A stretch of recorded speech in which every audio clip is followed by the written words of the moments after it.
I think a lot of people get kind of seduced by the idea of designing their dream home, and then it becomes a nightmare.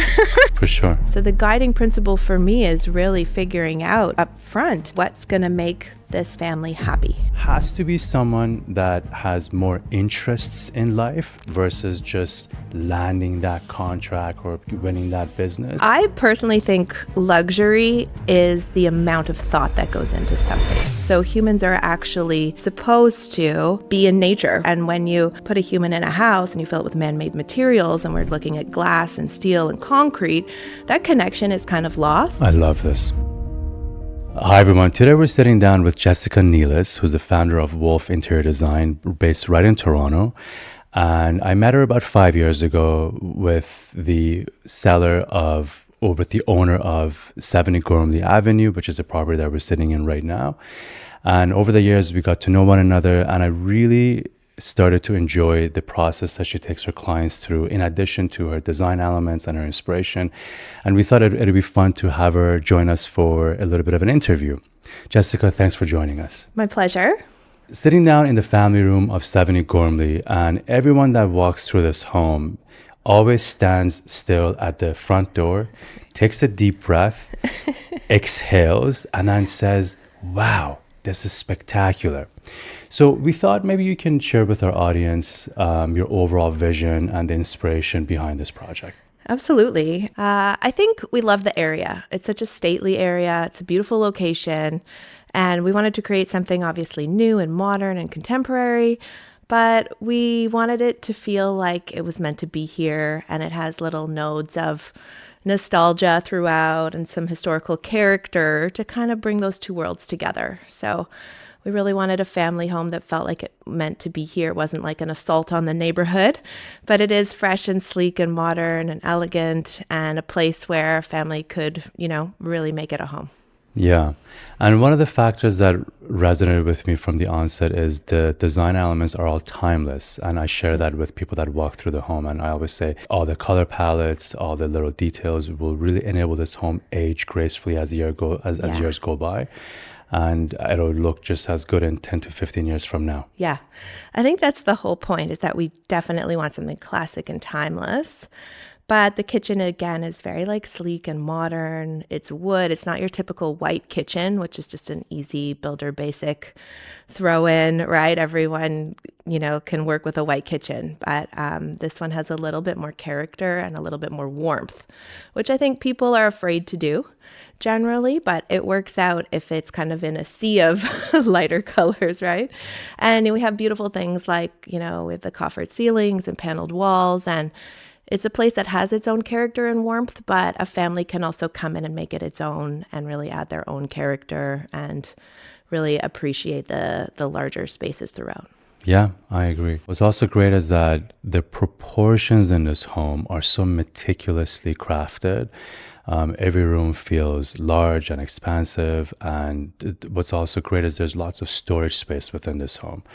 Every time I set foot here, what I realize is the main level is the heart of the home. This is where a lot of gatherings will take place. This is where a lot of memories will be created. What's also great is that even though it is somewhat open concept, every room is still defined. Mm-hmm. Well, it's intentionally, I think, a generational home. And so it's for somebody who's going to have it in, their family for a long time. Hopefully they have, small kids here, and then the kids grow up. And I think when we were designing it, we were very cognizant of the fact that you need storage. You need, expansive clearance value for people to move and to have parties and, not be banging around even in hallways and stairways, and that really helps with things like damage over time. Some of the things that you're not going to really think about when you're buying the house, but it feels nice because it's spacious when you see it. And then the long-term value of the larger spaces, I think, really shows itself over time. This will be a house that in 20 years is going to look great. I agree.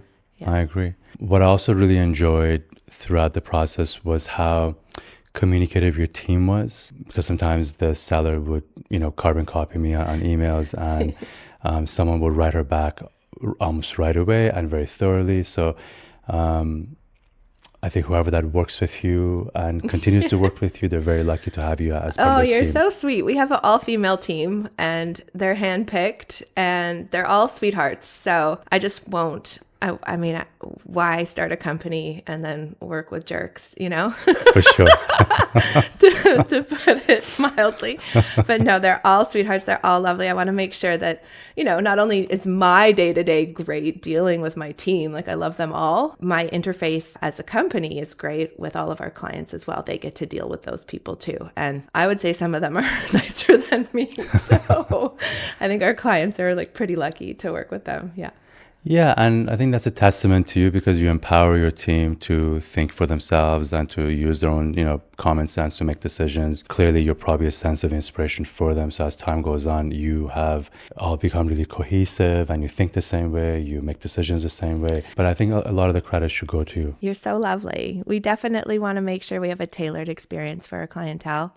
It takes a long time, I think, for girls who are onboarded who start working with us. We get some interns. I think getting in the headspace of understanding what makes a stress-free design process from the builder to the client to a sales agent, we want to make sure that that interface is not only consistent, but it's a very like stress-free, you're in good hands type of feel. Absolutely. And that takes sometimes years to really perfect and understand how to communicate, when to communicate, how to do it, and how to make sure everyone is at ease throughout this process because it is not for the faint of heart.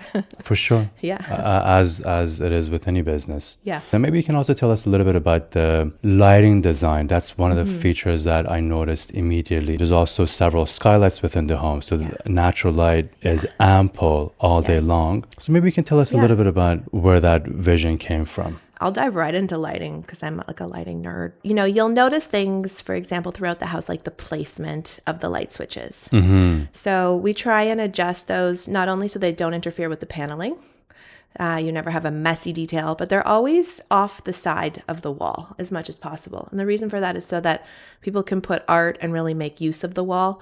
And we never want like a direct sight line where you walk through a door and you see a light switch. It shouldn't be the feature of the room. So a lot of care and thoughtfulness goes into positioning where those things are not only accessible, but also visible. Lighting is one of those things that can be amazing when you're working in bright light, but it's also something that keeps us energized. And that's not always the vibe we want. So if you're in a more relaxed space, we want to be able to dim it, or we want to have different light options that maybe aren't so focused on work-driven activities. Maybe we want something that's a little bit more ambient or more of a glow for relaxation and winding down at night. And that helps us get proper sleep. So we've really tried to give you a variable amount of work lights as well as more ambient lighting for relaxation and winding down throughout. And then beautiful chandeliers, of course, because that's what, that's the fun part. Yeah, it's almost like a pair of shoes. You can have the most gorgeous outfit on, but if the shoes are not properly matched, it just kills the whole look. Exactly. And I think in terms of the materiality and just the durability, we went with a lot of hardwood and it's a little bit more expensive. Sure. But the stained wood is going to wear so much better than a paint finish, which will chip. It's higher end than a laminate finish. So we did go higher end finishes here. But again, I think the longevity of the project and the idea of a family living here and loving it for a really long time and it maintaining that gorgeousness throughout without a lot of maintenance was what we had in mind. And then we went above and beyond too. You can see we did the chevron floor, which is my favorite, just a little bit more sleek and articulated than the herringbone, which I think most people are familiar with. This is a little bit more slick. Again, the kitchen is a stained wood, which you don't see a lot of times as well because, again, it's a more expensive finish. So in more of a builder home, which I think sometimes people would expect to see when they see a brand new home, they're expecting like white paint builder. And again, that's going to chip and dent over time, whereas your stained cabinetry can be repaired and is a little bit more high end and more versatile. We did things too, like we created the island so that not only do you have a place where you can put food out for people to come grab, which is really friendly and really allows for people to gather in spaces and have a connection point. We also have a place where people can sit, like a little pseudo breakfast area as well. well. So I think throughout the finishes were really guided by an article that I read a little while ago, which said that families that cook together once or twice a week end up seeing crazy benefits over time. So education levels in terms of the kids' test scores go up. That's incredible. And the capacity for the child to finish a post-secondary institution goes up. Violence goes down. The capacity for somebody to fall into drug use goes down as well. So just on like a social level, if you can create a kitchen for a family that can cook together once or twice a week or gather in the kitchen, you really see benefits to that family and those people over time. And I think throughout this house, we tried to create large enough spaces for gatherings, for people, for connection, to make sure that not only is it beautiful and in a wonderful location, but your quality of life would go up here just by living in this particular home. That's a great perspective, because when it comes to interior design, I think the average person thinks that when you hire an interior designer, all they'll do is help you pick out your finishes. So I think when the spaces within a home are thoughtfully designed, it enables the resident of that home or the family that resides within the home to grow into the space. Yeah. And to your point and sharing insight from this article, there's a lot that I think you as a designer and your team think about when you're creating those drawings, when you're creating those concepts. For sure. Yeah. I personally think luxury is the amount of thought that goes into something. So it's not just, woo, we put marble. It's like marble is actually a natural material. When you touch marble, why is it so expensive? Why does it feel so good? Why do people gravitate to it? Well, it's a biophilic material. So humans are actually supposed to be in nature, right? We're all cavemen at the end of the day. We're all supposed to be surrounded by nature. And when you put a human in a house and you fill it with man-made materials, and we're looking at glass and steel and concrete, that connection is kind of lost. And I feel like it takes something away from the human spirit a little bit. And that's why when we put marble in, or we put high-end materials that are also natural, like beautiful hardwoods that have variation, it brings some lightness and joy back to the human spirit, because that's the connection that they're supposed to be having generally. So for me, it's just kind of a lovely career, really, to be able to reunite people with those materials and sprinkle them throughout the home and in the important places, and make sure that they feel that connection and have that reinforced again on the interior, not just when you go outside and see trees and nature. I love hearing all this. As a designer, as a visionary, and as a creator, you probably need to feel inspired consistently. Obviously, life has its, demands and time constraints. In our generation, we're all running around trying to be the best versions of whoever we are. But how do you stay inspired? And what sort of feeds your mind and your soul? That's such an easy one. It's called travel. Sure. And a European lifestyle. So I'm a little bit maybe seduced by the European lifestyle, but I do feel like it's a lifestyle that really gets people to enjoy their life versus just working. And I feel like here in North America, it is mundane, as you said, and you get run down and you can become, kind of like a less bright spirited person when you get caught in the rat race, so to speak. I think we've all felt that. But, I think it's really important to curate a life for yourself where you're having that coffee with that friend and enjoying a beautiful environment. I think Toronto's actually a great place to be able to do both, because we have a lot of European culture here in background, and there's so many great restaurants and great people and great experiences that you can still intertwine as you're running around in your rat race. So for me, it's really, I love traveling. I love going to Europe. My family, we go every year. And I think that for me is like the biggest dose of inspiration. Just, the other day we were designing a spa for my clients, and I was like, oh, remember that spa in Mykonos? Like, let's do it like that, And for me, that's so much more interesting and so much more beautiful to be able to bring something from afar that, indicates a lifestyle that's just about enjoyment, a Yeah. little bit more enjoyment. And we try and weave that in a lot of times into our design as well. But I think inspiration wise, like if I didn't have that European vibe or inspiration or be able to go there, be able to meet people there and like sit at a cafe, as I said, or like go to an art gallery, like I just wouldn't be able to do what I do, I don't think, very well. Thank you for sharing that with us. And I think just touching up, not to digress from today's topic of discussions, but I think one of the elements of the European lifestyle is to live with less, but perhaps focus on quality versus quantity. You know, we have relatives who came to Canada to go off this point because I think it's perfect. And they came here and they're like, wow, like your house is so big and, you know, everything is so beautiful. It's so nice. And you guys work really hard. And like, we would never come here and do this. And we were like, what? Like, you live in like a tiny house and like it's modest, but like, oh, there's nothing, you don't like this lifestyle? Like, I was just kind of curious to hear that. And they were like, not a chance. They're like, we would never work as hard as you. We hate the winter that's here. And they wanted nothing to do with it. They're like, we will take so much less because I think that the quality of life that they get is so much more. Sure. And they wouldn't trade it. So, I mean, that was a big sign for me to kind of step back and be like, what?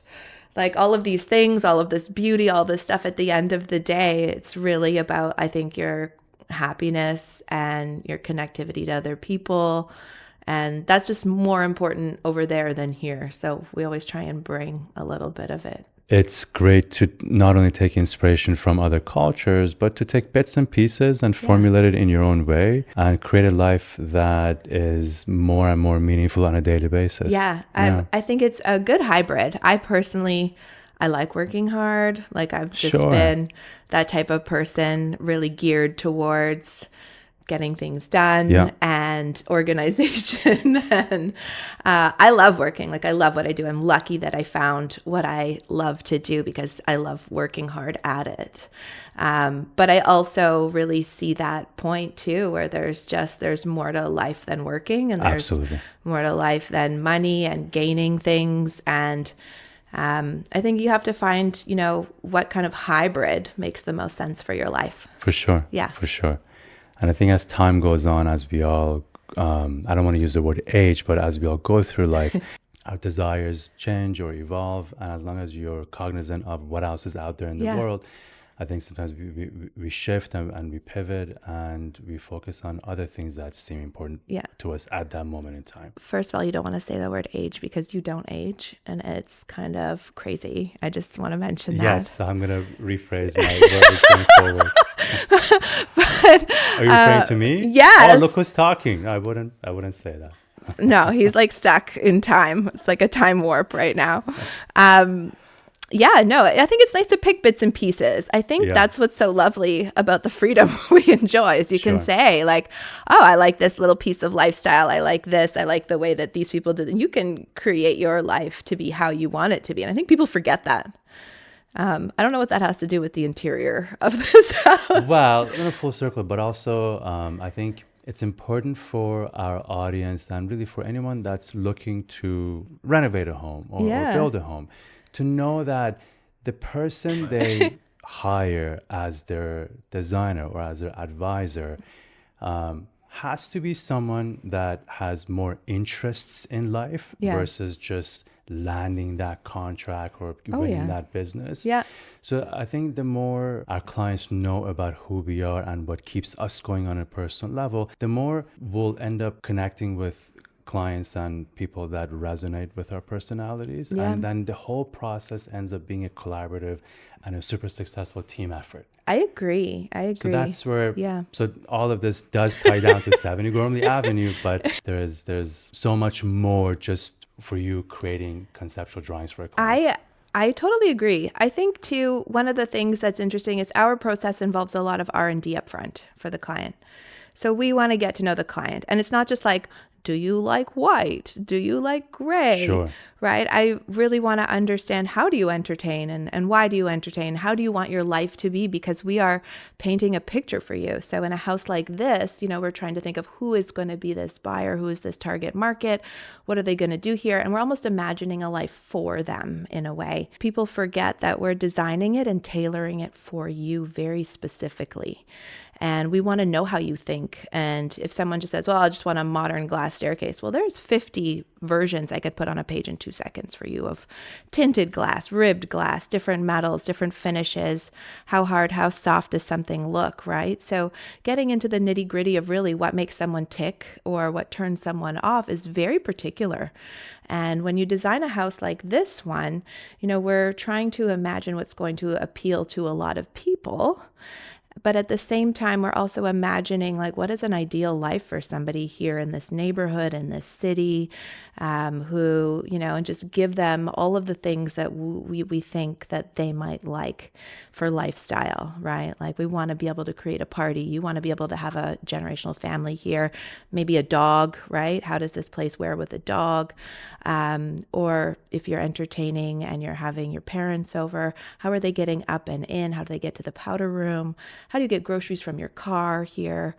So I think the level of thoughtfulness and understanding that just everybody is a very particular, specific human being, and really trying to tailor whether the house is super custom for an exact client, that we're really giving them the capability to imagine a life that they could have here that they want. Thank you for sharing that. Your job requires you to provide customized design elements for every single client. Yes.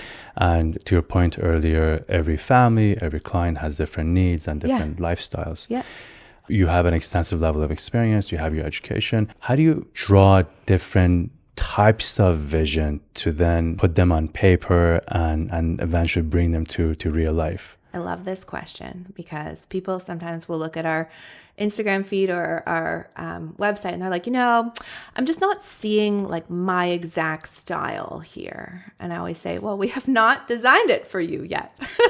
Why would you see your house already? If you did, I would be doing a pretty crap job at creating a unique, tailored design for you. It's about a couple things. I don't believe that there is a plot of land or a family or end user or a builder or a point in time that is exactly the same. Mm-hmm. And if there was, I would be much richer than I am right now because I could copy paste a lot of the stuff we do. But that's not how our business works. We're customizing, as you said. So we're really looking at the location. We're looking at the functionality. We're looking at who's going to live there. What are they going to do? And those things are very particular and specific. Who is going to build it for them? What style do they want? What do they want to do? So those things are so incredibly specific and catered to the individual of that time, in that point in time when they start the project, that I just don't feel that one project could really look or be exactly like any other. Mm-hmm. And because of that, we always end up with a lot of inspiration because we have the style of the home, which often comes from the architecture, which is decided with the architect and the client. So we feed off of that. Again, any inspiration from the neighborhood. So we take a bigger glance at what's around. Again, I always say, like, we don't want to insult the neighborhood.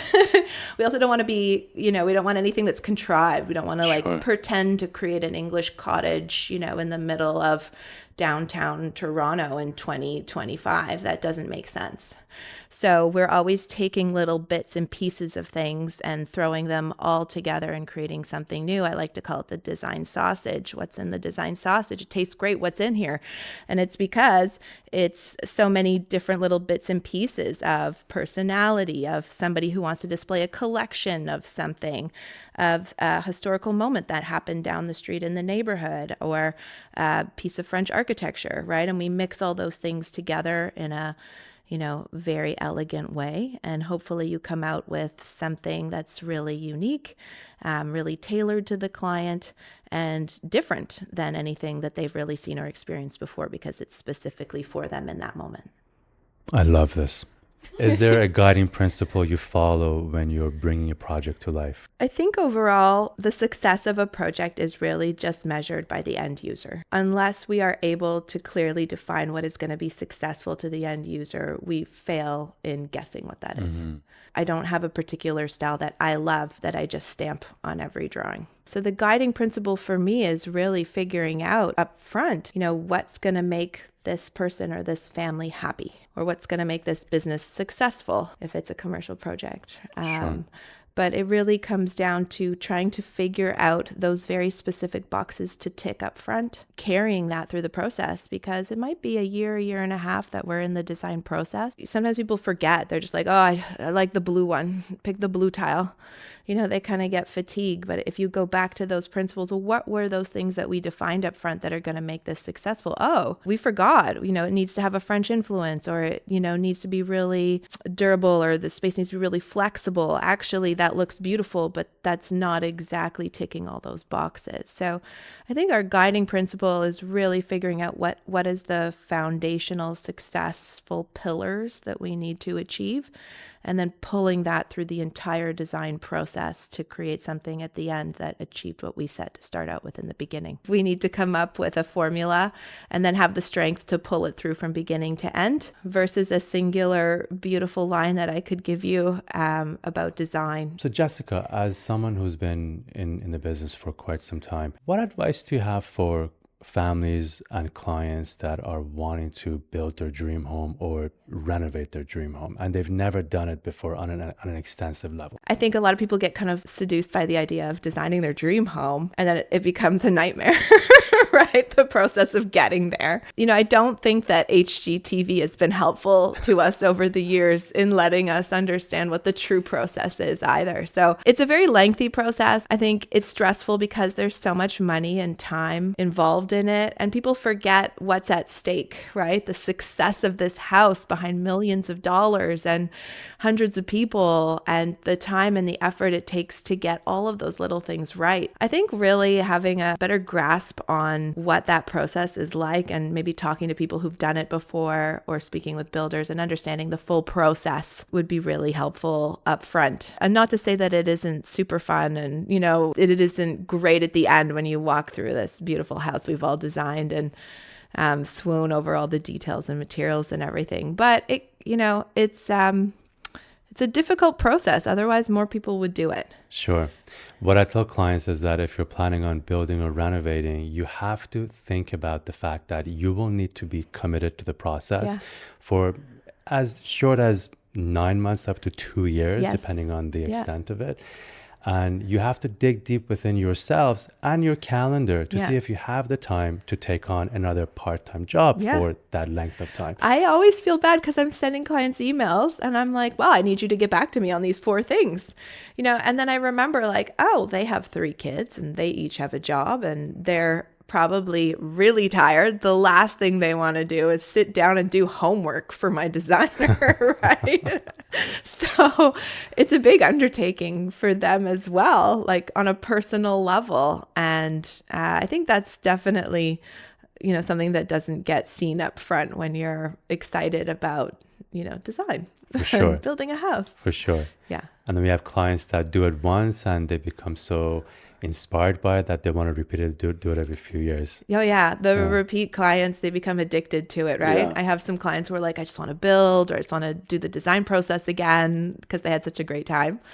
So I think it can definitely go both ways. Yeah, it's satisfying when you bring your true vision to life. That's the best. For sure. And those are, as you kind of mentioned, you're talking about like the follow-up with clients on the end, but I think that comes so naturally when you have a really successful project, because you create a bond, you guys, the builder, the architect, the client, all of us, we've all been through it together, and it's life-changing for all of us. So I think you end up creating this connection with these people that you end up you want to stay in touch with them, for sure. Or you see them around. That's the best. I think that's why this industry is gold. What impresses me over and over again is when a creative person, whether they're an architect or a designer or a builder, really makes an effort to connect with their client even before a contract is signed. They continuously want to understand what they're trying to achieve in their personal lives by investing and spending, millions of dollars in a project, and what is most important to them. And once they establish what the client's true needs are, then they make it more contractual and more formal. So that part impresses me when, that person makes an effort to get to know the client on a deeper level. I'm not perfect in my business. I tell my team members that there's always room for improvement, and I'm happy to call out my own shortfalls. What I also love seeing over and over again is how successfully a project is finished, and what touches that service provider adds on when the client actually moves into the home. Is it a gift that's sent to them? Is it, checking in on them once a month for, let's say, the first 6 months of them moving in? It's those final touches that make it evident that that professional genuinely cares about their client. Now, it's a lot easier said than done. As a business owner, sometimes having that perfection is not easy, but I think we're at a moment in time when people want quality service, and there's a little bit of complacency that exists within successful businesses that I see over and over again, but businesses and professionals that remain aware that people just want that special touch. They will pay you your full fee as long as they know that they're genuinely being looked after. Yeah, again, I think we based our design on being less selfish in interior design. So even though I may think something looks better, being thoughtful about who the client is and, again, what's going to make them happy, and figuring out what the design element is that will achieve that for them. Obviously, I'll have to like it, and I have to make sure that it's up to our standards. But, figuring out how to check both those boxes, I think, makes us a little bit different, because we don't just push a design on somebody because it's trending or because it's cool or we like it. It has to be the right material or the right design for them. So I think that's made us stand out a lot. We're also, as I mentioned, nerds. So I love being technical. Our technical drawings are second to none. And that really paves the way, I think, for earning a little bit more respect with not only our clients, but our builders, because we understand construction better than anyone else, and systems and how to integrate those. But it also gives us an edge in terms of saving the client hardship down the road with extras. That's something that we really pride ourselves on as well, is not just, creating beautiful environments, but technically having the know-how to make the process as awesome as possible across the board for everybody.